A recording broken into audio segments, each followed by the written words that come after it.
how did the Parsees come to India and help India? We know they came to India, but what about help? I'm not sure they ever helped India. So, so here's what we know about the Parsees. The Parsees are Zoroastrians. They are the descendants of a small group of a reasonably small group of refugees who escaped from persecution in Iran, in Persia, and who were granted refuge in Western India, in Gujarat. So around the 8th century or so, 7th or 8th century, up to the 9th and 10th centuries, there was this great persecution of Zoroastrians in Persia. Persia had been invaded and conquered by the Arabs, and the country was very rapidly Islamized. And then there was this pogrom against the Zoroastrians. They were all given the option to convert or die, essentially. So many, there was a great deal of resistance for some time, but within 20-30 years after the invasion, the majority of the population of Persia was converted to Islam. So some people tried to escape this religious persecution, this brutal religious persecution, and they came to India in the hope of surviving. And the local king in Gujarat at the time, he magnanimously allowed these Parsees, these Persians, to settle down in his kingdom, in his territory, in Western India, in southern Gujarat. The first place where they came to was a small village called Sanjan. They named the place Sanjan after the town they escaped from, which is Zanjan in Iran. So they were allowed magnanimously by the Indian king to settle down in southern Gujarat. They were allowed to settle down and to continue practicing their religion and culture. There would be no interference in their activities. The only condition was that they would assimilate harmoniously with the local people. So they were to adopt the Gujarati language and Gujarati dress uh, if they were to settle down there, and they agreed to this. So it was a very magnanimous gesture towards towards the Persians who were escaping with their lives. They settled down in Gujarat. They adopted the Gujarati language and Gujarati dress and customs, but they continued to practice their culture, their religion, Zoroastrianism, and they have been doing this for the past 1,000+ years. And there have been several waves of migration of Persians. So they were called Parsees because Parsi comes from Persia, Parsa, Parshva. And the religion also came to be known as Parsi. Even in the 19th century, there were some more waves of migrations of Zoroastrians into India, into Western India. They were called Iranis, as in contradistinction with the earlier Parsees. But they're the same people, same religion, same culture. Now, if you look at the DNA, of the Parsees, it is quite strange that their matrilineal DNA, the mitochondrial DNA, is closest to the Gujaratis. So they are closest to the Gujaratis than to either the Maharashtrians or Punjabis or Bengalis or Sindhis or Persians in terms of matrilineal DNA. But in terms of patrilineal DNA, they are closest to the Persians. So this tells us a very interesting thing, that these Parsees, they did not marry among Gujarati men, but they did take Gujarati women into their families as wives. And that's why they are a mix of Persians and Gujaratis. From the matrilineal side, they are almost exclusively nowadays Gujarati. But from the patrilineal side, from the YDNA perspective, they are still to a significant extent closest to the Persians. Now, these people, they came into India sometime around the 8th century, between the 7th and the 10th centuries, more than 1,000 years ago. And they settled down in Gujarat. And for more than 8 centuries, they were a small agricultural community. They were given all the freedom and all the rights that every other Gujarati or Indian had. And they were a small agricultural community. They expanded to small towns like Navsari, Udwada, and they even settled in Sindh. Some of them, there is still a very small population of Parsees in Karachi.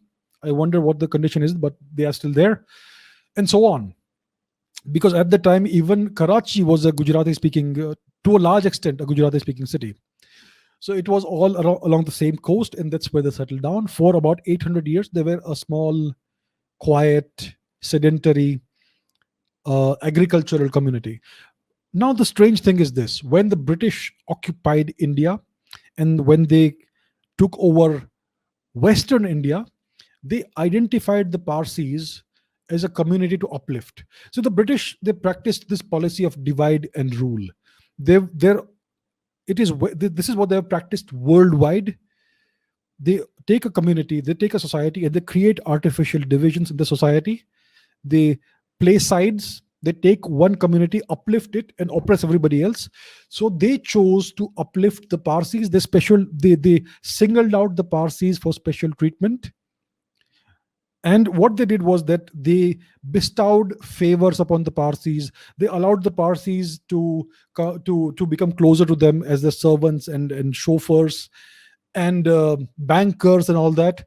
They gave them benefits like they allowed them to practice certain trades and occupations, shipbuilding, etc., banking, uh, and all that. So, all of a sudden, within a few decades, this community, which had achieved absolutely nothing for 800 or 1000 years, suddenly became industrialists and suddenly became very wealthy. And today, it is believed by all Indians that the Parsis are a special, magnificent, extraordinary people who have uh, enriched India with their greatness.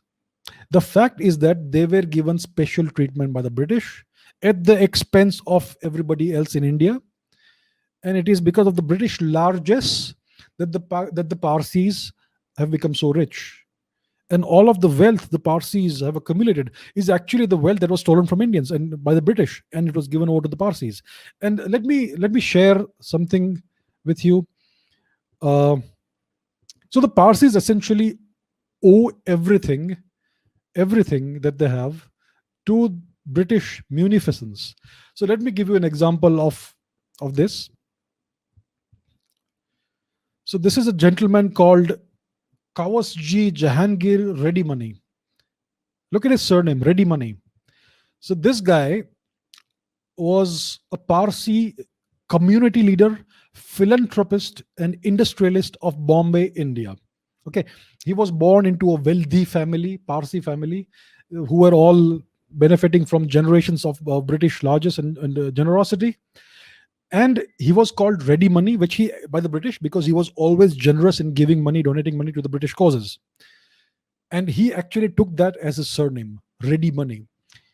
So this is a fountain that he built with his money in Regent's Park, London. It cost a huge amount of money, and he owned many large housing estates in London, etc. And he did a lot of philanthropy in Britain, such as building these fountains and various other things. This here is a sculpture of Kawaji Jahangir Ready Money in the College of Edinburgh for his services to British society. And the tragic thing is that at the time when he was investing, when he was donating millions of pounds or millions of rupees of this money to the British, this was the time when India was undergoing year after year of terrible famines. Millions of people were dying every year in India because of artificial famines created by the British. And these millions of rupees that he donated for British causes could have saved millions of Indian lives. And everybody in India knew what was happening at the time. And yet he chose, as a good servant, as a good slave, to please his British masters and throw this money, to bestow his money, which came from British generosity, on the British. So this is the kind of of enrichment the Parsis did in India. And this here is his nephew Jahangir Kawasji Jahangir Ready Money.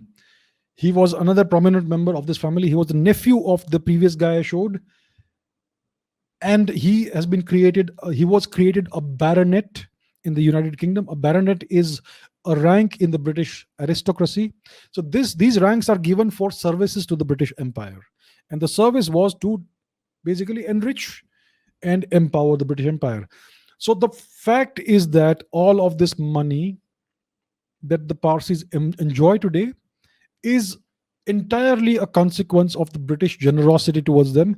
It is because of the British policy of divide and rule. They uplifted the Parsis at the expense of everybody else, whom they impoverished and starved to death. And all of the money that these guys enjoyed was money that actually belonged to the people of India. And today, the Parsis are the richest community in India. It is all old money. And when we talk about old money, it is money that has been given to them, that is, they have earned because of British generosity at the expense of the people of India. Now, I have nothing against the Parsi people. It is not their fault they are rich today. It is not their fault at all. I hold no grudge against the Parsis. They are very nice people. I even know some Parsis. No issue with them. But understand the history. Understand how these impressions are created, that the Parsis have enriched India with their superior, uh, with their extraordinary qualities. They are today, people think of Parsis as extraordinary industrialists and entrepreneurs and all that. The fact is that Indians have had this entrepreneurial gene for millennia. It is traders from Kalinga who went all across Southeast Asia and who built kingdoms in these regions and enriched Southeast Asia as a consequence. All the Hinduized kingdoms in Vietnam, the Funan kingdom, etc., was all a consequence of the traders from Kalinga, the industrialists and entrepreneurs from Kalinga, who embarked upon these initially very dangerous and perilous voyages into the unknown and went all across Asia. Later, it was the Cholas and various other peoples from India who went all across Southeast Asia. It was Indian monks during Kanishka's time, etc., who crossed the Himalayas and went all the way thousands of kilometers into China and enriched China with Indian culture and also carried out trade in all kinds of commodities. It is Indians who carried out trade with Rome, who sent ships to Rome. It is Indians, Gujaratis, and these Marwari and Gujarati Banyas who have been carrying out trade for thousands of years in the country. It is Gujaratis who settled down in Eastern Africa for centuries and carried out trade there. It is this entrepreneurial DNA is part of India, of every Indian. The Parsis are nothing special. They did not come to India and enrich us with their presence. They were in India for 800 or 1000 years doing absolutely nothing. They were perfectly ordinary until the British chose to elevate them with all this special treatment. So that is the history of the Parsis in India in brief. Nothing against them. They are very nice people. They are very likable people as well. Absolutely nothing against them. But this is the true history.